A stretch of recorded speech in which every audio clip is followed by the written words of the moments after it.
안녕하세요. 국민의힘 수석 대변인 최보윤입니다. 첫 번째 논평 시작하겠습니다. 정동영 통일부 장관이 스스로 파면 사유를 또 하나 추가했습니다. 이번에는 대한민국 안보를 넘어 헌법 질서까지 흔들었습니다. 정 장관은 최근 공식 석상에서 북한을 조선민주주의 인민공화국이라 칭하고 남북 관계를 한조 관계라고 표현했습니다. 이는 단순한 호칭 변화가 아니라 대한민국 통일부 장관이 북한을 별개의 동등한 국가로 인정한 부분입니다. 북한의 적대적 두 국가론에 사실상 투항한 것이나 다름없습니다. 북한은 이미 대한민국을 가장 적대적인 국가로 규정하고 남북 관계를 적대적 두 국가 관계로 못 박으며 위협을 사슴지 않고 있습니다. 그런데도 통일부 장관은 북한의 대남 적대 노선에 맞서기는커녕 북한의 국호를 어떻게 불러줄지부터 고민하며 비굴한 태도를 보이고 있습니다. 주권 국가의 장관으로서 최소한의 자존심마저 버린 처사입니다. 이러한 발언은 대한민국 영토를 한반도와 그 부속 도서로 규정한 헌법 제3조, 자유민주적 기본질서를 입각한 평화통일을 명시한 헌법 제4조와 정면으로 충돌합니다. 남북 관계를 통일을 지향하는 특수관계로 규정한 실정법을 정면으로 부정하는 국무위원의 위헌적 일탈입니다. 헌법과 법률이 정한 대한민국의 통일 원칙은 장관의 말 한마디로 흔들 수는 있는 대상이 아닙니다. 정동영 장관 개인의 대북관이 헌법보다 앞설 수는 없습니다. 북한의 논리를 우리 정책의 언어로 받아들이는 순간 그것은 논쟁을 가장한 국가 정체성 파괴 행위일 뿐입니다. 이미 정 장관은 한 달 전 북한 핵시설 관련 민감 발언으로 한미 정보 공조에 회복하기 어려운 구멍을 냈습니다. 미국의 대북 위성정보 공유 제한이라는 초유의 안보 공백을 자초하고도 대국민 사과는커녕 이제는 헌법 질서마저 부정하고 있습니다. 실수가 반복되면 그것은 정체성입니다. 이재명 대통령은 답하십시오. 북한의 언어를 정보 정책에 이식하고 북한식 두 국가론에 동조하는 것이 이재명 정부의 공식 입장입니까? 정동영 장관은 더 이상 그 자리에 있을 수 없습니다. 헌법을 부정하고 안보를 파탄낸 인사를 국무위원 자리에 단 하루라도 더 얹혀두는 것은 국민에 대한 모독입니다. 이재명 대통령은 즉각 정동영 장관을 파면하십시오. 명백한 파면 사유에도 불구하고 침묵을 지키며 경질하지 않는 것은 대통령으로서의 명백한 직무유기입니다. 다음 논평 이어가겠습니다. 더불어민주당이 주도한 이른바 공소 취소형 국정조사가 아무런 성과 없이 막을 내렸습니다. 새로운 사실도 조작을 입증할 증거도 단 하나 나오지 않았습니다. 오히려 이번 국정조사는 기존 검찰 수사의 정당성과 법정 진술의 신빙성만을 재확인한 자폭 청문회였습니다. 민주당이 사활을 걸었던 연어술 파티 의혹은 당사자인 김성태 전 회장의 분명히 말씀드리지만 술 안 먹었다는 단호한 부정 앞에 사실상 무너졌습니다. 그동안 국민을 상대로 공들여 키워온 민주당의 정치적 프레임이 허구였음이 증인의 입을 통해 입증된 것입니다. 민주당은 대북 송금 의혹을 주가 조작용으로 둔갑시켜 대통령에게 면죄부를 주려 했으나 이마저도 정면으로 좌초됐습니다. 김 전 회장은 대북 사업은 IR이나 공시도 못하는데 무슨 주가 조작에 쓰느냐며 민주당의 궤변에 쐐기를 박았습니다. 특히 방용철 전 쌍방울 부회장은 2019년 필리핀에서 북한 대남 공작원 리오남을 직접 만나 당시 경기도 지사였던 이 대통령의 방북 비용 명목으로 돈을 건넸다는 취지로 증언을 했습니다. 대북 송금이 결국 방북 비용 대납과 직결되어 있다는 정황이 증언을 통해 더욱 구체화된 것입니다. 주목할 것은 국정조사 결과와 무관하게 특검을 강행하겠다는 민주당의 태도입니다. 이는 진상규명의 의지가 아닌 결론을 정해놓은 끼워 맞추기식의 극치입니다. 이번 국정조사의 출발점이 된 의원 모임 명칭을 상기해 보십시오.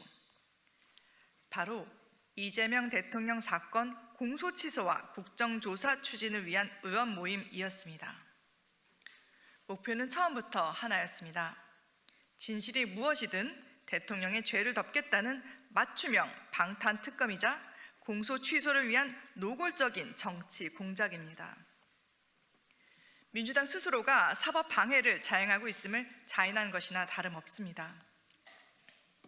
그런데 이제 민주당은 특검을 추진하면서 특검의 직무 범위에 재판이 진행 중인 사건에 대한 공소 취소 여부까지 포함하는 법안을 준비하고 있다고 합니다.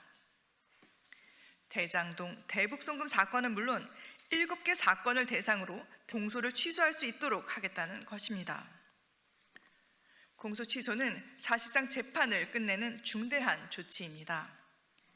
대통령이 최종 지명하는 특검이 대통령 사건의 공소 유지 여부를 뒤집는 구조라면 이는 특검이 아니라 셀프 면죄부나 다름없습니다.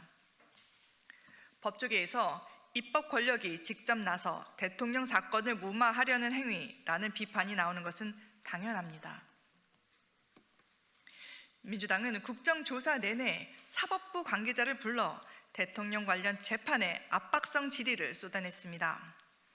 이는 삼권 분립을 정면으로 침해하는 사법 장악 시도입니다. 나아가 자신들의 입맛에 맞지 않는 증언을 했다는 이유로 증인을 고발하겠다고 으름장을 놓는 것은 권력의 오만이자 독재적 발상입니다.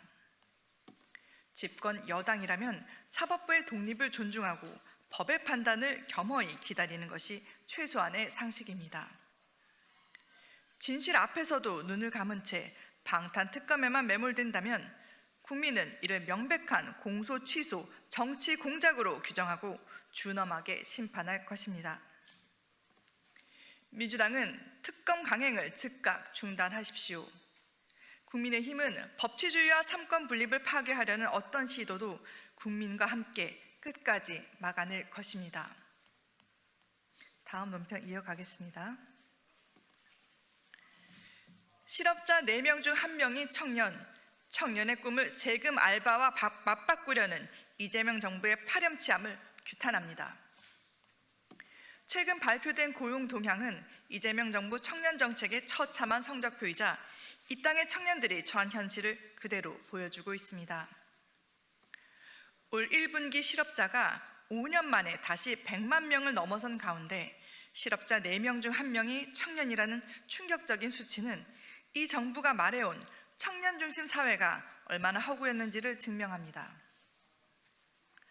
하지만 정부가 대안이라며 내놓은 청년 뉴딜 추진 방안의 실상은 참담하기만 합니다. 2만 3천 개의 일자리를 만들겠다고 대대적으로 홍보했지만 그 속을 들여다보면 실소를 금할 수가 없습니다. 국세 체납 실태 조사원 9,500명, 농지 투기 전수조사 인력 4,000명 등 전체의 절반 이상이 전문성이라고는 찾아볼 수 없는 단기 세금 알바에 불과합니다. 부처의 행정 업무 보조를 청년 뉴딜이라는 화려한 이름으로 포장해 쪽수를 채우는 행태는 청년들을 국가 통계의 도구로 이용하는 파렴치한 행위입니다. 청년들이 갈망하는 곳은 미래 산업의 현장이지 정부의 실적을 위해 동원되는 일회용 자리가 아닙니다. 이러한 단순 노무 일자리가 어떻게 경력 형성의 출발선이 될 수 있다는 말인지 이재명 정부의 안이한 현실 인식의 경악을 금치 못합니다.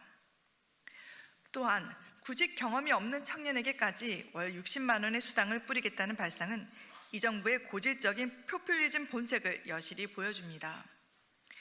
지금 청년들이 겪는 고통은 단순히 돈 몇 푼이 없어서가 아니라 노력해도 정당한 보상을 받을 양질의 일자리 자체가 사라졌기 때문입니다. 더욱이 AI 쇼크와 산업 구조의 급변이 청년 취업자들에게 더 큰 타격으로 돌아오는 절박한 상황입니다. 근본적인 노동 개혁과 규제 혁파는 철저히 외면한 채 오로지 세금 주도 일자리라는 실패하는 공식에만 매몰된 이재명 정부는 청년들의 미래를 논할 자격조차 없습니다. 청년들을 통계 수치 개선을 위한 소모품으로 취급하며 세금 알바와 현금 수당으로 입을 막으려는 기만적인 정치를 중단하십시오. 진정한 청년 일자리 대책은 나라 빚을 내어 뿌리는 현금이 아니라 기업이 다시 뛰게 하는 데서 시작한다는 것을 명심하기 바랍니다. 국민의힘은 청년의 미래를 담보로 도박을 벌이는 무능한 정부의 독선을 좌시하지 않을 것입니다. 생색내기식 공공 일자리가 아니라 과감한 규제 혁파와 노동 개혁을 통해 기업들이 마음껏 청년을 뽑을 수 있는 기업 활력 제고에 전력을 다할 것을 정부에 촉구합니다. 금일 논평 마치겠습니다. 감사합니다.